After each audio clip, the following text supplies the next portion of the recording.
Fox 40 News at 5 starts now. It was truly a heartbreaking discovery, something that every parent fears. A 2-year-old child found dead inside of a hot car in South Sacramento. Tonight, in a Fox 40 exclusive, the mother of Alejandro Lopez breaks her silence just days after the tragedy. Something just told me to look at that car.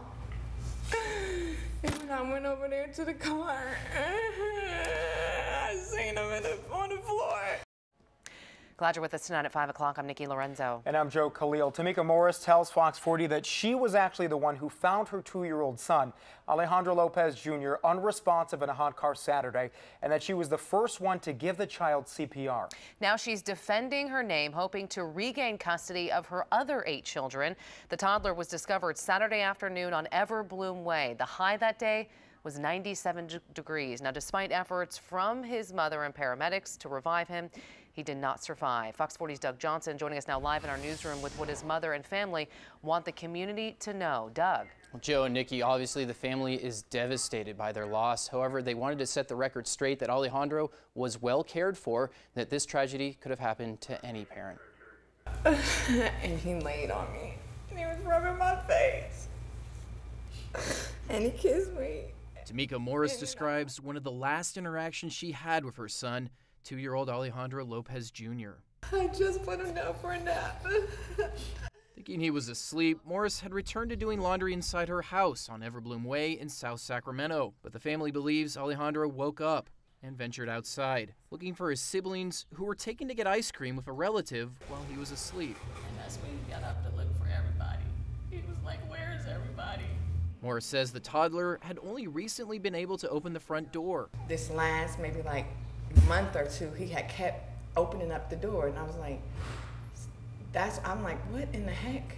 Alejandro, I know you're not that tall. A neighbor told Fox 40 Sunday a person with mobility issues had previously lived in Morris's house and lowered the locks. That's a feature Morris says she noticed and was working to fix, but it's a fact she says was never disclosed to her by her landlord. And why wouldn't she disclose something like that and let somebody move into a house they have small children? Morris believes once outside, Alejandro got into the family car by himself. By the time she found him, it was too late. I tried to give him CPR, and he wouldn't take no air. Morris claims before her son was found, a nearby neighbor later told deputies she had seen Alejandro in the car alone, but did nothing. She seen him in the car, okay? And she left my baby in there. However, the Sacramento County Sheriff's Department could not confirm that detail. Meanwhile, Morris says Child Protective Services has since removed her other 8 children and placed them with their grandmother. It's a move her sisters say is unnecessary. You know, my sister's a good mom. She loves all her kids. Her kids are her life.